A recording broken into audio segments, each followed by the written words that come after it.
boa noite.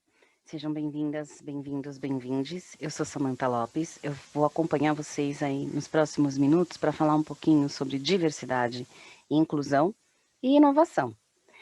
Isso faz parte do INDE 2020, que é um evento que está acontecendo dentro da São Paulo Tech Week, uma semana de tecnologia que acontece, geralmente presencial, mas que esse ano está sendo totalmente online, e que está trazendo várias propostas espalhadas por toda a cidade, todas elas disponíveis no site da São Paulo Tech Week, disponíveis no Facebook da iniciativa, e que visam aproximar a população da tecnologia e de outras verticais dentro dela.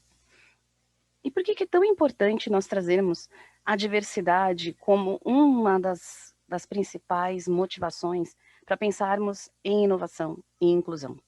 Então, aqui nesse slide, por exemplo, eu trouxe algumas personalidades que fazem parte de comunidade que hoje tentam fazer um trabalho de identidade, de resgate de origens, de resgate de ancestralidade, de identificação, de se posicionarem a partir do mercado como protagonistas de processos e que muitas vezes isso tanto se conecta com o que foi quanto o que pode vir, e que utilizam da tecnologia, que utilizam de pensar uma nova maneira de usar essa tecnologia para propagar essas informações e para se fazerem conhecer para públicos que talvez não teriam acesso, não só pela grandiosidade do nosso país, a gente tem aí um espaço continental, quanto também pela diversidade, pela pluralidade de interesses, né? Nós temos aí os grupos mais variados.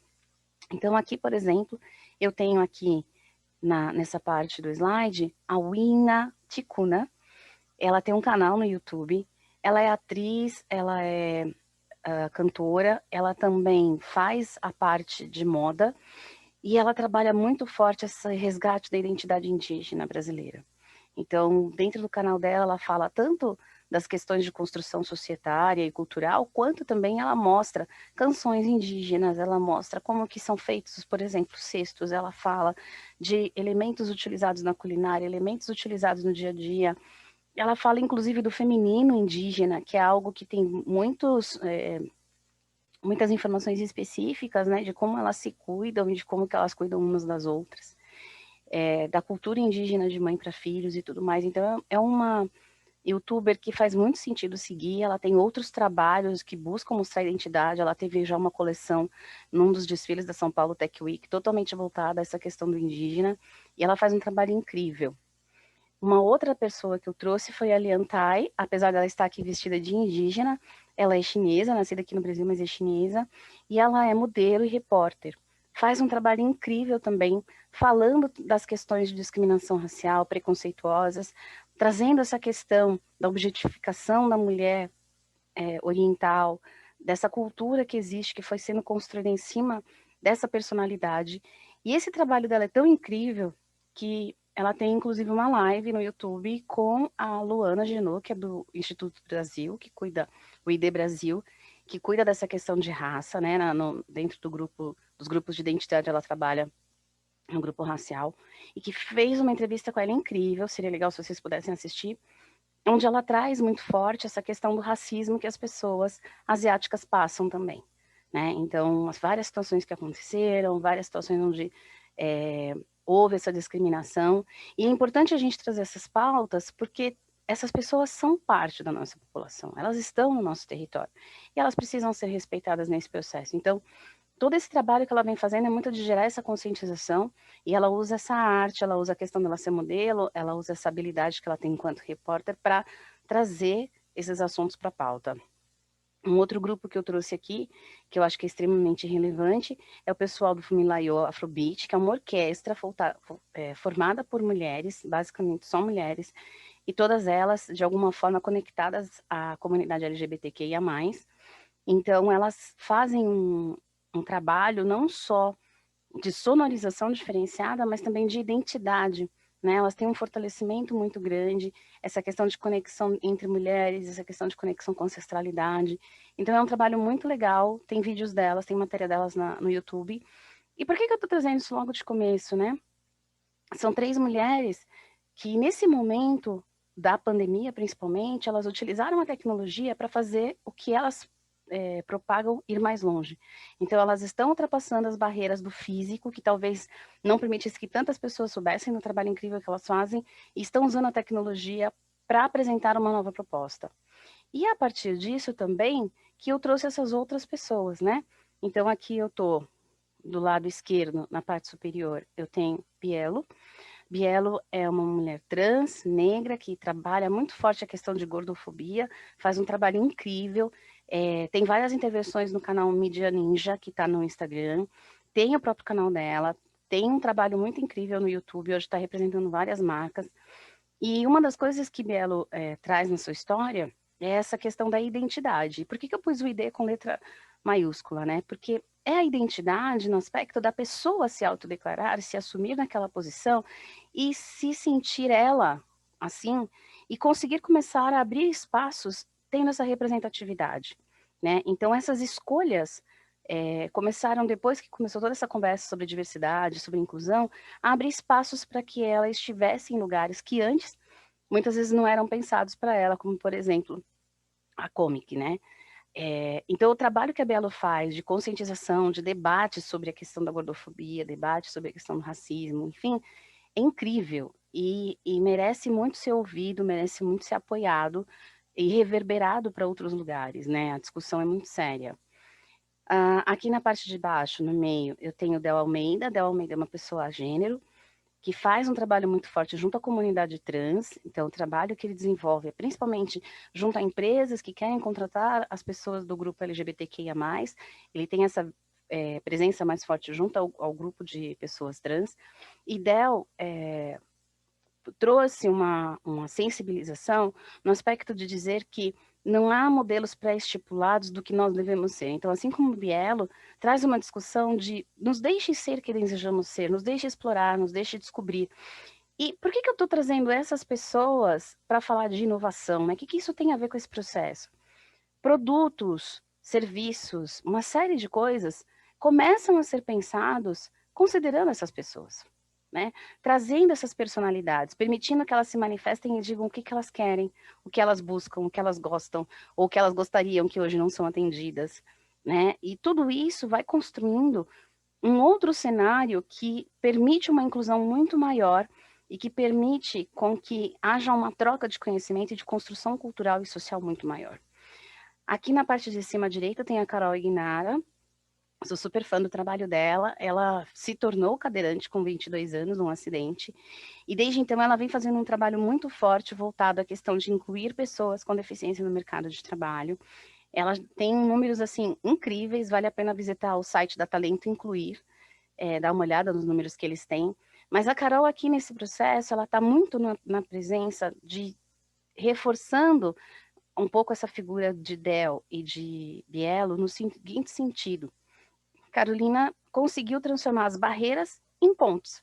Então, ela faz essa conexão e consegue aproximar as pessoas com deficiência das empresas de oportunidades de trabalho, de oportunidades de desenvolvimento.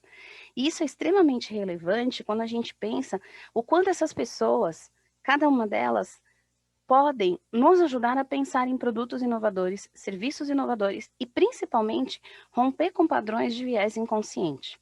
Então, como é que vem isso, né?